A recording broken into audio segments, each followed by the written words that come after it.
Nedarim daf yud. Rabbi Yehuda omer chasidim harishonim hayu mitavin lavi korban chatat. Lefi she'en hakadosh baruch hu mevi takala al yedehem. Les chassidim harishonim, les premiers pieux des générations précédentes, désiraient apporter un sacrifice expiatoire. Or, ils ne fautaient pas, même de manière involontaire. Un sacrifice expiatoire, on l'apporte pour une faute involontaire.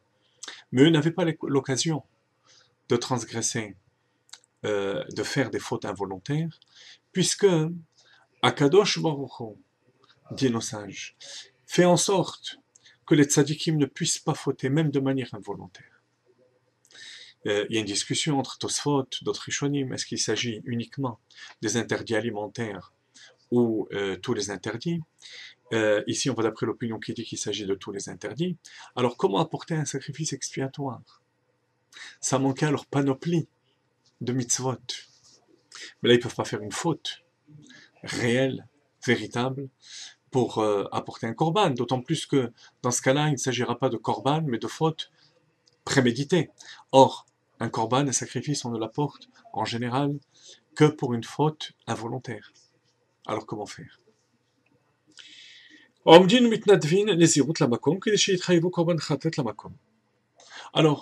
il faisait un vœu de naziréa. Et au terme de ce naziréa, on apporte justement un korban khatat, un sacrifice expiatoire. Rabbi Shimon Omer lo nadru ben nazir. Rabbi Shimon lui dit non. Et là, harotze la vi ola mitnadev, un sacrifice ola, qui est une offrande, qu'on n'apporte pas pour une faute en particulier, qu'on peut apporter aussi pour apporter un cadeau à Dieu au Beth Amikdash, ça il pouvait le faire. Shlamim, sacrifice rémunératoire. Toda, de remerciement, avec les 4 sortes de pains, les 40 pains.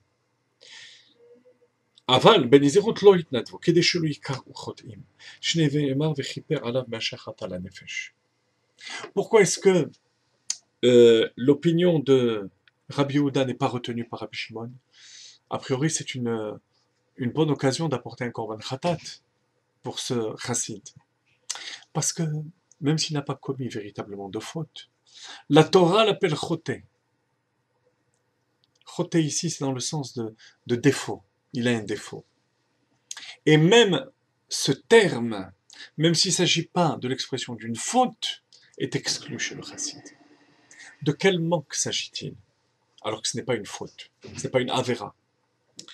La Gemara dit, Tani Rabbi Elazar akapar beRabbi Omer, v'chiper alav mashachata la nefesh, v'chi beze nefesh chataze, la shetzir atzmu minayin.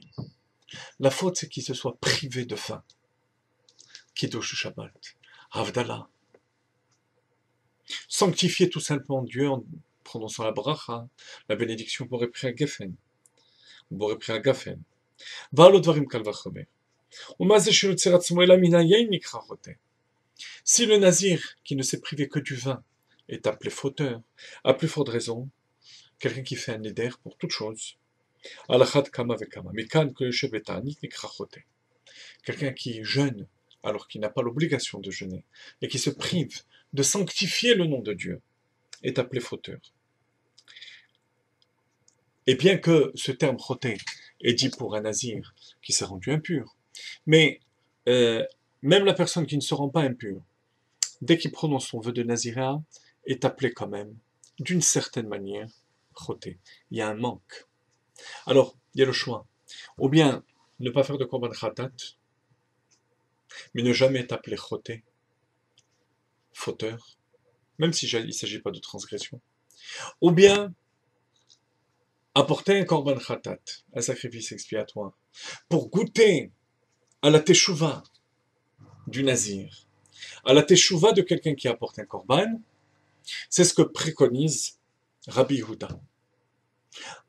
Dans les deux cas, la motivation et la volonté de la personne est de servir Dieu, ou bien en élevant les choses matérielles, sans être appelé choté, en élevant le vin, les pommes, les aliments, toutes choses que la Torah nous a permis, en les sanctifiant pour Dieu, ou bien en s'en écartant, même si on va être appelé choté, pour goûter à la valeur de la teshuva.